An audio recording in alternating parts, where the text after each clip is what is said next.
Do you know how easy it can be to scale your agency from a couple $1,000 a month to 20K a month? All right, easy might not be the right word, but if I had to describe what happened, it was like I decided to go all in on this agency and went into something that many people would call monk mode.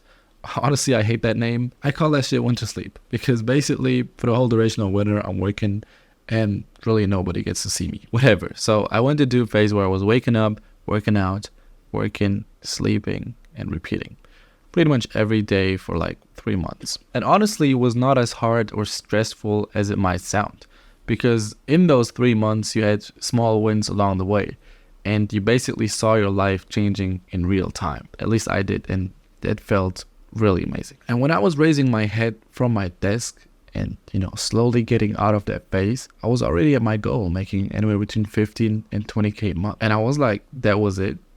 Like, what the fuck? I guess I never have to go to college again, and yeah, I guess I can afford that now. And I basically went from stressing about ordering a pizza or not to eating whatever the fuck I want. Now what I want to go over in this video is show you what exactly I did in that time that I was working on my business. That's the most interesting part, right? Like, what tasks was I really working on? I almost feel like that's the stuff that nobody talks about, and I don't know why. Well, in this video I'm gonna reveal everything.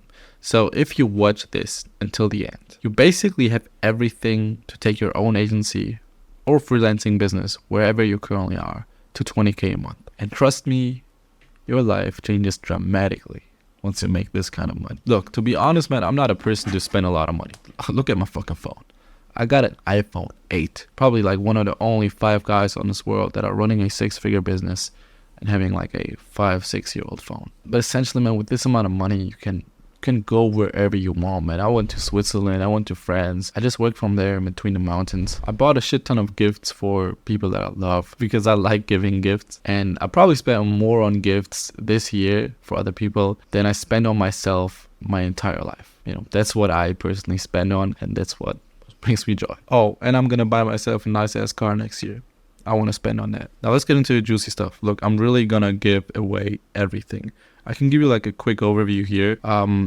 This is all the stuff that we're going to cover. We're going to go over offer, pricing, client retention, client acquisition, how to actually get clients, how to keep them longer, how to not be stuck in your agency or in your freelancing business yourself and actually, outsource everything. So, my agency now, I don't work more than 5 hours a week on it because that's how I like to do things and that's how I can do things. So my team is handling everything for me. So we're going to talk about all this and how to get to that point. Now, where we're gonna start off though is where probably many of you can relate to. So this right here is me like about a year ago, or this might be you right now. So this guy, aka me, a year ago was making anywhere between 1 to 3K a month. At that point, I really had no idea what I was doing. I was charging like 300 to 500 bucks a month per client on average, and I had clients leaving every month.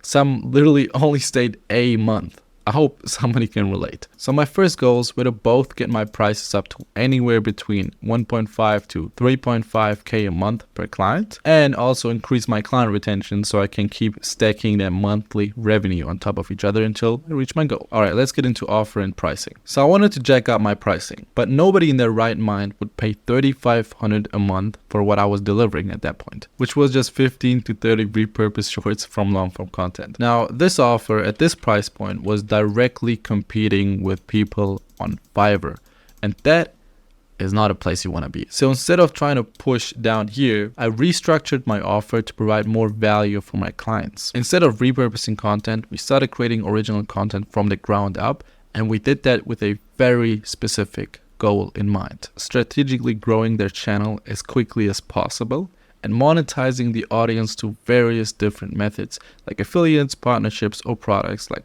courses, aka just generate more revenue. Because content itself is really just a vehicle, guys. Most people would never even consider creating content if it wasn't beneficial for their business. And whatever niche you are in, you have to look at what benefit your client hopes to get out of posting content. In most cases, it's going to be to get more clients and generate more revenue. And that is exactly what you have to sell: the benefit, the outcome, and not the content. Or you'll compete with Fiverr people. Now, to get to the point, I was offering a service that pretty much nobody else was offering in early 2023. And contrary to just repurposing content, this actually had a purpose, and it was clearly bringing people more money in than they were spending. So if you want to increase your prices, you gotta provide more value, and that can be done by either saving people more time, or even better, being able to provide a direct ROI, aka generating more cash, or even better, doing both. That's exactly what my offer here did. And yes, people started paying $3,500 a month for my offer.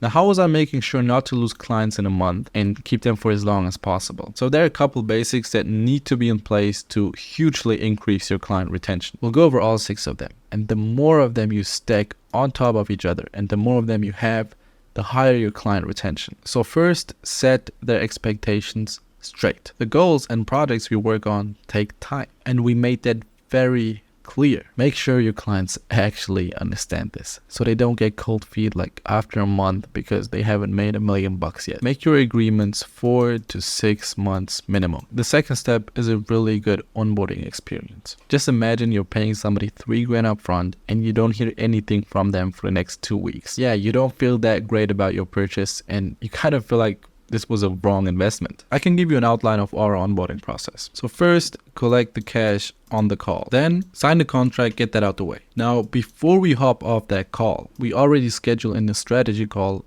inside of the following 2 to 3 days. Now, before the strategy call, we do a shit ton of research on them. We consume hours of the person's content to figure everything out. What they talk about, how they talk, what strategies we can implement, and how we can monetize. And then the strategy call is a 60-minute call where we talk to the creators about their exact goals and future plans and figure out their content pillars, content strategy, any preferences they might have, etc. After the strategy call, we have everything we need to get started and get some results rolling in. Which leads me to my next point, which is to get them a quick win as soon as possible. Then the fourth point is to do bi-weekly check-in calls, but also weekly reports of progress, so that they're actually seeing, what's getting done. They're not just spending money and you're working on some stuff that they can see, but stuff is getting done and you're achieving results on an ongoing basis, which may be small, so you can't really see them. They just have to see the progress. They have to see that you guys are moving forward, so they understand that, this is part of the process. And then the fifth point is satisfaction.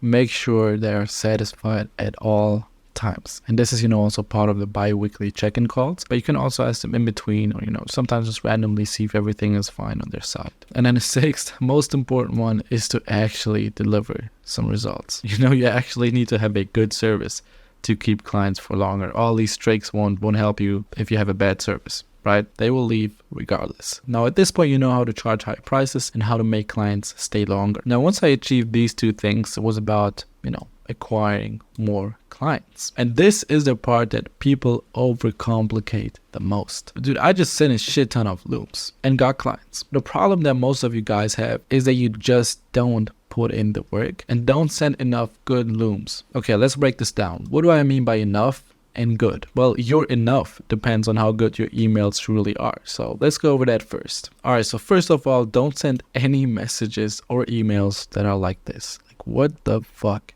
is this? Hi there, my name is Zoe.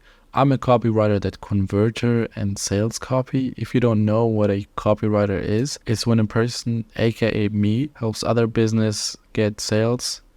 It's what we call email copywriting. God damn, this is bad. Like, you're obviously done if you send stuff like that, but dude, what is this? But dude, Jacob right here at least got some grammar on point, right? Like, he at least I can understand what the fuck he's trying to say. Hey, love what you're doing, man. Keep crushing it. I like to be direct. I run a funding company and we just, whatever. I don't give a fuck, right? Just don't send any messages that are like 99% of my requests right here. I mean, dude, this is just the last week. Gotta stand out somehow, right? So if you send any messages like those, you're done. It doesn't even really matter how many you send. You're pretty much done. All right, so what goes into crafting a genuinely good outreach message? If I had to boil it down as to why my emails worked, it's because of these 5 things. The first one is personalization. The thing is, you only need to really create one really good personalized line for the person you reach out to. The rest of the email can stay the exact same for everybody and still seem very personalized. But this only works if you have niched down and are only messaging a specific type of person inside of your niche, because then you can write one copy specifically for this type of person and everybody that reads your message still will feel like it's for them. For example, you can write an email to content creators asking them to take over their editing, or you only reach out to cooking channels on YouTube that have their own product, like a cookbook for example, but are not using the shorts funnel to promote their product yet. This is a very specific type of person, and I have no idea how many of these channels actually exist, but this is a good example of just writing that copy once and then sending it to a couple hundred of those people, and it still feels hyper personalized. Now my next 2 points kind of go together. I call them the 2 V's. Not virgins, it's video and value. I provided so much value in my emails, like genuinely good value, which was not just, oh, your videos are performing bad because your thumbnails aren't looking good and your hooks could be better. I wasn't yapping on about none of that stuff. I gave away a strategy that works incredibly well. And I gave them everything so they could just take my idea and run off with it. And I did that because that not only builds trust, but it also gives them a feeling of reciprocity. Now, what would not work though is sending over all that value in a boring ass PDF or, just writing a whole book inside of the email itself. So you actually package all of this inside of a short video. This does not require anything from them. They don't have to read anything or think about anything. They just have to watch the video and take in the information and the value. Now, doing this in a video format has even more benefits. First off, they see that you're a real human being reaching out, which is pretty rare nowadays. Usually it's just a bot sending emails to everybody on a list. The second point is you can use your tone and how you speak in the video to make a certain impression on your prospect. There is no way to do that with an email where there are words but no tone. And you can also talk in a very specific way to lower their sales resistance. And lastly, you can include the CTA of the email inside of the video itself and make it seem way more natural. So instead of having the email say, hey, if you're interested, feel free to book a call here, we can whip out a whole script for the CTA, bro. Say something like, hey, I really hope this made sense. But if it did, or even if it didn't, all I want from you right now is just your honest feedback. And you can really be brutally honest with me. You can tell me I have no idea what this weird looking guy is yapping on about, or maybe this does make sense, but you have some questions or concerns. Then you can let me know about those too. You know what I mean? You can whip out a whole script like that and get way more responses. Now moving on to the next point. Curiosity is huge. It's one of the biggest things that will actually get somebody to book a call with you. If they know everything about what you do, your offer, and the price, there's really no reason for them not to just decide right then and there inside of their email inbox if they actually want to go ahead with this or not. So don't reveal everything you do. Even if you outline a strategy in the video, just like we talked about, don't go into the very specifics. Don't tell them how you do all of this. For example, share the idea of a strategy for them to generate more revenue, but don't explain that you're going to script and edit the videos and blah, blah, blah. Me personally, I never even mentioned how many videos we're going to do or how many videos we're going to script, because if they're interested, they're going to ask about those things anyway. And once they do ask about it, you can use that curiosity to lead them on a call by simply saying something like, yeah, there are a couple of ways to go about this actually. We can talk about everything on the call. All right, I hope you know what curiosity is very important. But the fifth point is breaking the pattern. I mean, it's kind of obvious that you should never use buzzwords like marketing or ads or short form content, because those will immediately be categorized into spam, delete. But it's about more than just that. It's about giving them something that's so different from what they've heard all week that it makes them stop and, think and engage. For example, I had a phase where I tested out sending longer and more in-depth emails. They should not have worked. Right? Well, for a while, I had the highest response rate with these emails because they were simply not used to seeing such long and very personalized emails. So they thought, wow, this guy is different, and read and engaged and thought. Now, obviously, the copy has to be written incredibly well for this to work, but it did for me. And that's the whole reason why Looms work so great. Whenever I ask people why they decided to get on a call with me, it's always a Loom. It's about, hey, you put so much effort into this and, you seem very genuine. So that's why they always book it. Now, if you can achieve all that without ever recording a Loom, heads off and go do that. But having a Loom in there is just the easiest way to do this. Now you're just going to take all of this and craft an email copy that follows these guidelines. You can either get creative, which I would recommend you to do, or if you like, you can also check out my other video where I go over the exact email that I used to scale. Now to quickly brush on, what is enough of them, definitely not 10.